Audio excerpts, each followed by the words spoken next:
Hey guys, I'm going to show you how we would be examining a wound and how we would measure it.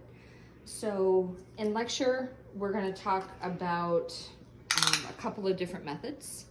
So we would be using a paper or disposable tape measure. I don't have one. So if I didn't have one, what I would do is I would just hold this above the wound and get right above it.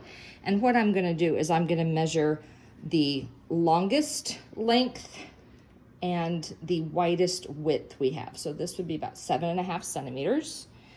And longest width, that's going to be like 9.75 centimeters. Okay. Now there's also the clock method. This isn't a great example because it's kind of oval. But 12 o'clock would always be up at the patient's head, and 6 o'clock is down towards their feet, which means 3 o'clock is to their right and 9 o'clock is to their left. So let's look at this wound, and this is absolutely part of the wound. Okay, if I just measure length and width, and to get the total surface area, I multiply length times width, and that gets me the total surface area. But I'm kind of missing this part right here. It's not being taken into account. So if I have a really irregularly shaped wound that has lots of little offshoots and little like amoeba-like legs, what I might do is the clock method, where I say from 12 to 6, I'm at 9.75, but from 11 to 5, I'm at 11.5, and then let's say from 1 to 7, I'm at 10. So if you have something really oddly shaped, you can describe it much better. Now you can't use those numbers to get a total surface area, because what do you multiply by what? But that would be the clock method. Okay, 12 o'clock is always up at the patient's head. You can also use tracing paper. Now if I use tracing paper, and you just use these little wax pencils on them, I feel like we use these in kindergarten for something, or you can use kind of expo markers. That works really well. But this would be clean, maybe not sterile, but at least clean. And I could put this over a wound. This one's too big. Let's do this one. And I could actually draw it. And I could say, okay, that's the wound right there. And I could date this, and patient's name and date. And if there were different colors, I could color it in, like there was some black right here and some red right there and some green right there. And it's a great representation that we could compare that the next week and see what changed. Okay, so this is tracing.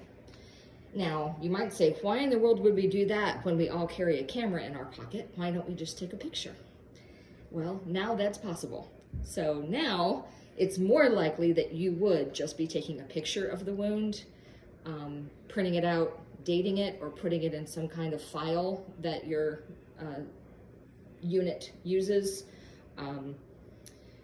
Then we get into some privacy issues, which we'll talk about in lecture. Okay, some other measurements we might need to take would be tunneling. So tunneling, can you see right down here, like right under the skin? Okay, how we just go right underneath the skin? That's undermining.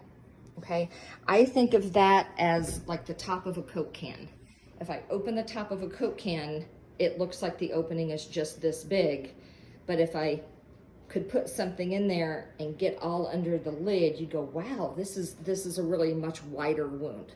That's what undermining is. It's right under the surface and it goes around the edges. So if I found undermining, and this would be a sterile probe, they come in a package like this. It doesn't want to go back in. So you would just open this, take this out. Once this has touched the wound, it should not touch anything else. But I could put this in and I could go, okay, that's how deep the undermining was.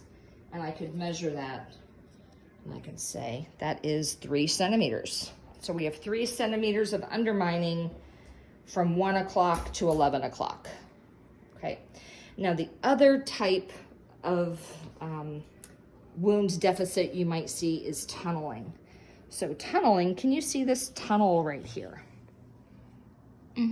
Okay, so that's a tunnel. It's not right under the surface.